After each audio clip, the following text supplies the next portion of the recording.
మీకోసమే వెయిటింగ్ లో ఉన్నారు. ఇందాక నుంచి రాష్ట్ర అధ్యక్షులు వారు వెంకటేశ్వర లేరు, వస్తున్నారు 5 నిమిషాల్లో.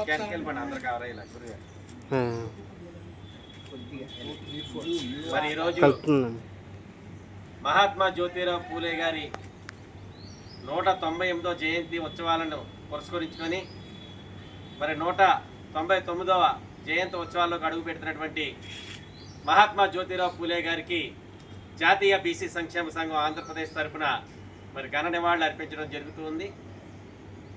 మరి ముఖ్యంగా బడుగు బలహీన వర్గాలకు ఒక దిక్సూచిగా, బడుగు బలహీన వర్గాలకు ఒక మార్గాన్ని ఏర్పాటు చేసినటువంటి మహానుభావుడు.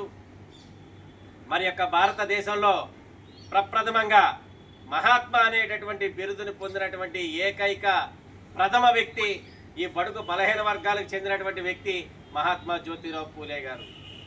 మరి మహానుభావుడు ఆ రోజున వారి యొక్క సతీమణి శ్రీమతి సావిత్రిబాయి పూలే గారిని మరి విద్యని పిల్లలకు చెప్పించడం కోసం మరి ఆయన స్కూళ్లను స్థాపించి తన భార్యను ముందు టీచర్గా తయారు చేసి మరి ఎంతో మందికి ఉపాధికి కల్పించడం కోసం, ఈ యొక్క విద్యాబుద్ధులు నేర్పడం కోసం ఎన్నో పాఠశాలను స్థాపించి మరి ఆయన ఆ రోజుల్లోనే ఈ యొక్క బడుగు బలహీన వర్గాలకి వెన్నుదన్నుగా ఉంటూ ఈ యొక్క జాతిలో పుట్టినందుకు ఈ యొక్క జాతి రుణం తీర్చుకోవాలని ఆయన చేసినటువంటి మహోన్నతమైనటువంటి కార్యక్రమాలే ఈ రోజున ఈ యొక్క బడుగు బలహీన వర్గాలు అత్యధికంగా చదువుకోవడానికి మార్గదర్శకాలుగా మిగిలినాయని ఈ సందర్భంగా తెలియజేస్తూ ఉన్నాం. ప్రతి ఒక్కరు కూడా, ప్రతి ఇంటిలో కూడా, ప్రతి కులంలో కూడా మన పిల్లల్ని చదివించుకోవాలనేటటువంటి ఆలోచన ధోరణి పెరిగింది ఈ రోజున. మరి ఆనాడు సావిత్రిబాయి పూలే గారు మరి విద్య చెప్పడానికి వెళ్ళేటటువంటి సందర్భంలో మరి అగ్ర కులాలకు చెందినటువంటి వాళ్ళు కొంతమంది మరి ఆమె మీద పేడతో కొట్టడం, అలాగే పేడ నీళ్ళు కలిపి ఆమె వస్త్రాల మీద వేయడం, చాలా ఆవిడ్ని మానసికంగా చిత్రహింసలకు గురి చేసినటువంటి సందర్భం.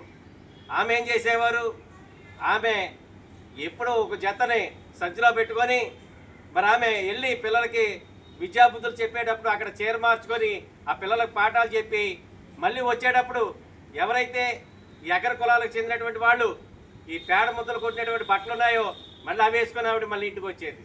అంటే ఆ రోజుల్లోనే వివక్షత అనేది స్పష్టంగా ఉంది.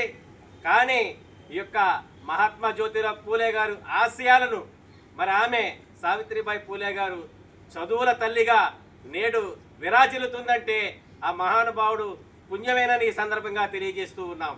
ప్రతి ఒక్కరూ కూడా మనది అనేటటువంటి కార్యక్రమంగా ఏదైనా భావించి ముందుకు వెళ్ళాలని, మరి ప్రతి విషయంలోనూ కూడా మన పిల్లల్ని ఉన్నతమైనటువంటి చదువులు చదివించాలని మనసా వాచా కర్మణ కోరుకుంటూ మరి యొక్క నివాళి కార్యక్రమానికి ఇచ్చేసినటువంటి ప్రతి ఒక్కరికి కూడా శిరస్సు వంచి పాదాభివందనాలు తెలియజేసుకుంటున్నాను.